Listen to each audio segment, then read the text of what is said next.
नमस्कार प्रणाम भोजपुरिया भैया लोग और सब बताई कैसे बानी रुआ सब है। उम्मीद करता नहीं एकदम फर्स्ट क्लास होखा भैया। हमहू स्वस्थ बानी मस्त बानी और रुआ सबके बीच में लेके उपस्थित बानी आज एकदम ब्लास्ट मेटर रंगदारी सॉन्ग। तो सबसे पहले तो सिंगर भाई से कहल चाहब कि बढ़िया से गीत के गा देता नहीं नया म्यूजिक बनवा के तो गाना 100% ब्लास्ट करी भैया मार्केट में। काहे कि ऐसा मीटर सबके उना दी बहुत अच्छा मीटर लिख ले बानी और दिल से बताओ तनी कि गायकी में जोर दे के मेल फीमेल गीत बाटे एकदम नया कंपोजिशन गीत बा। गायकी में जोर दे के गा देता नहीं तो गाना के केहू रोके वाला नहीं के पक्का बच जाइए रील पर तो और वायरल हो। तो चलिए देर ना करते हुए मैटर के शुरुआत कल जा कि आखिर कैसे गावे के बा का एकर धुन बा का लय बा।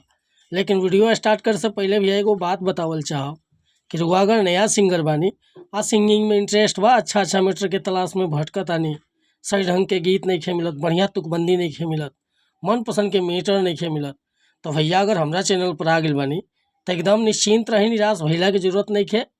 रउआ जैसन भी मीटर चाहत हो लिखवावे के बिल्कुल उचित चार्ज पर हुआ के फर्स्ट क्लास के मीटर मिले भैया।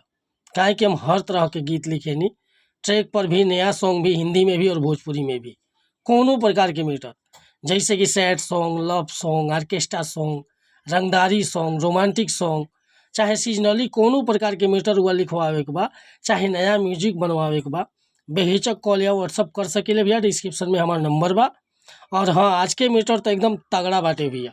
तो कहल चाहब कि चैनल पर नया बन तो चैनल के सब्सक्राइब कर ली बेल आइकन प्रेस कर ली ताकि हर रोज़ रुआ के नया नया मीटर सुने के देखे के और गावे के मिलत रही भैया। देखिए पहले फीमेल के पार्ट बाटे लड़की कहतिया दहशत ना जाने लो तू हमारा बाप के पाजाई भाई मुआ दी चाँप के। ए बाबू होश में दहशत ना जाने लो तू हमारा बाप के पाजाई भाई मुआ दी चाँप के आ छेड़ल हो जाई जोगाड़ तोहर फांसी के। अच्छा फेंक दे हम चौरा में धासी के दिला ट्यूशन करे जा बदमाशी के। फेंक दे हम चौरा में धासी के दिला ट्यूशन करे जा बदमाशी के। एक नंबर के गीत बाटे भैया बस एक के जोरदार पंचिंग कर दे नीचे से ऊपर से गाना 100% बच जाए भैया।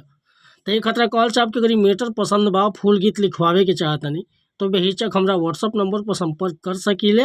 डिस्क्रिप्शन में हमारा नंबर बा कोनो प्रकार के मीटर लिखवावे खतरा चाहे नया म्यूजिक बनवावे खतरा। और वीडियो पसंद आई भैया तो एगो लाइक करब कमेंट करब और कोनो प्रकार के मीटर खतरा बेहिचक कॉल या व्हाट्सअप कर सकता नहीं मिलता नहीं फिर से अगला वीडियो में कुछ नया गाना के साथ। तब तक क्लियर मती चाहता नहीं। नमस्कार प्रणाम धन्यवाद भैया। जय हिंद जय भारत जय भोजपुरी समाज।